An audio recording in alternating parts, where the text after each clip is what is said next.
मराठा आरक्षणाच्या मुद्द्यावरती आणि विशेषतः सगळे सोयऱ्यांच्या अंमलबजावणीच्या विषयावरती माननीय मनोजदादा जरांगे पाटील यांनी उपोषण अंतरवालीला सुरू केलेलं आहे। याच्या अगोदर आमचे सहकारी संदीपांजी भुमरे साहेब त्यांना भेटून आलेत। काल आमदार राजेंद्रजी राऊत त्यांना भेटून आलेत। काल सुद्धा मी मनोजदादांना विनंती केलेली होती की त्यांनी उपोषण स्थगित करावं। आज मी स्वतः त्यांना भेटण्यासाठी त्यांच्या तब्येतीची विचारपूस करण्यासाठी आणि या संपूर्ण मराठा आरक्षणाच्या विषयामध्ये सगळे सोयऱ्यांच्या विषयामध्ये राज्य सरकारने काय प्रयत्न केलेले आहेत या सगळ्या बाबतीत माननीय मनोजदादांची चर्चा करण्यासाठी आता लगेचच मी अंतरवालीकडे निघालेलो आहे। मराठा समाजावर हा शब्द त्याच्यावरती आग्रही भूमिका ठेवली आहे। सगळे सोयरे शब्दाचा समावेश करण्यात यावा। सगळे सोयऱ्यांच्या संदर्भामध्ये सुद्धा जी काय सरकारची भूमिका आहे ती आता मी गेल्या त्यांच्यासमोर या ठिकाणी मांडतो, त्यांच्याशी चर्चा करतो। या बाबतीत त्यांचं अधिक काय म्हणणं असेल तर ते सुद्धा मी नोंदवून घेतो।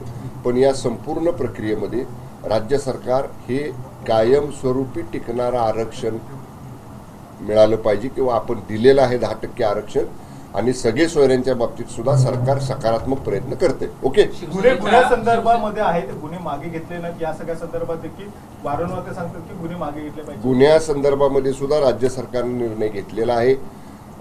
ज्येष्ठ मंत्री माननीय मुनगंटीवार साहेबांच्या अध्यक्षतेखाली एक समिती आहे।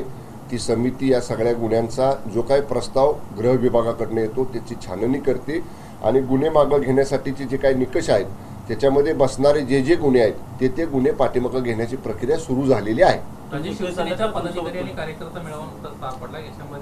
आता मला अंतरवाली पहिले बघू दे ना, जाऊ दे। अपेक्षा भंग केला त्यामुळे मला मंत्रिपदाची जबाबदारी मुक्त करावी अशी विनंती मुख्यमंत्र्यांना करणार आहे असं तुम्ही बोललात। अशा पद्धतीची एक चर्चा सुरू आहे। याला खूप दिवस झाले।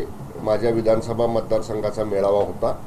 माननीय मुख्यमंत्री एकनाथजी शिंदे साहेबांनी माझ्यावरती विश्वासानं सातारा जिल्ह्याचं पालकमंत्री पदाची जबाबदारी दिली होती आणि पाठीमागच्या वेळेला भाजपचे उमेदवार श्री उदयनराजे भोसलेंना माझ्या विधानसभा मतदारसंघातनं 28,000 मतं कमी पडली होती आणि त्या पार्श्वभूमीवरती मी सांगितलं होतं की आम्हाला यावेळी मताधिक्य मिळेल, परंतु 28 वरनं ते मताधिक्य खाली आणून आम्हाला केवळ 3,000 मताचं मताधिक्य समोरच्या बाजूचं माझ्या विधानसभा मतदारसंघात राहिले।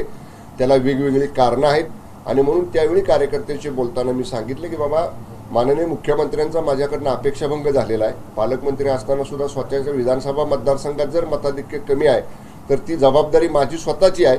त्यामुळं माझी मुख्यमंत्र्यांना विनंती राहील की माझ्याकडनं हा अपेक्षाभंग झालेला आहे, त्यामुळं मी तशा पद्धतीची भावना मुख्यमंत्र्यांकडे व्यक्त करणार आहे।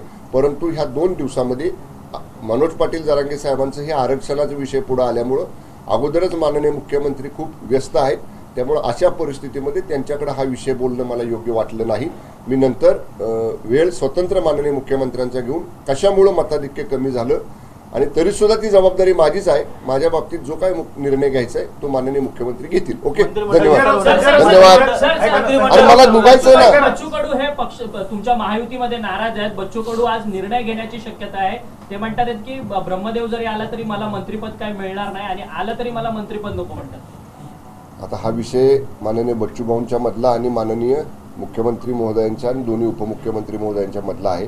बच्चू भाऊ आमचे चांगले मित्र आहेत। एक वाक्य मला त्यांचं अजूनही आठवतंय की त्यांचा विश्वास हा माननीय मुख्यमंत्री एकनाथजी शिंदे साहेबांच्या नेतृत्वावरती आहे। त्यामुळे ते कायम म्हणतात की मुख्यमंत्र्यांच्या एकनाथजी शिंदे साहेबांच्यासाठी मी सदैव त्यांच्या पाठीशी उभा राहीन। पण तरीसुद्धा या मंत्रिमंडळ विस्ताराच्या बाबतीत त्यांचं काय म्हणणं असेल तर मी स्वतः आज अंतरवालीवरनं परत आल्यानंतर उद्या या बाबतीत बच्चूभाऊंची भेट घेईन किंवा तत्पूर्वी जर त्यांचा मेळावा असेल तर आताच जाताना फोनवरती त्यांच्याशी मी बोलेन। ओके, पावणे 11:40चं टेक ऑफ आहे। भाऊ तुम्ही एकटे जाणार का? राजे तुम्ही राजे भुमरे साहेब आहेत संभाजीनगरमध्ये। विरोधी पक्षाने पण पोहोचतात हे दादाला भेटतील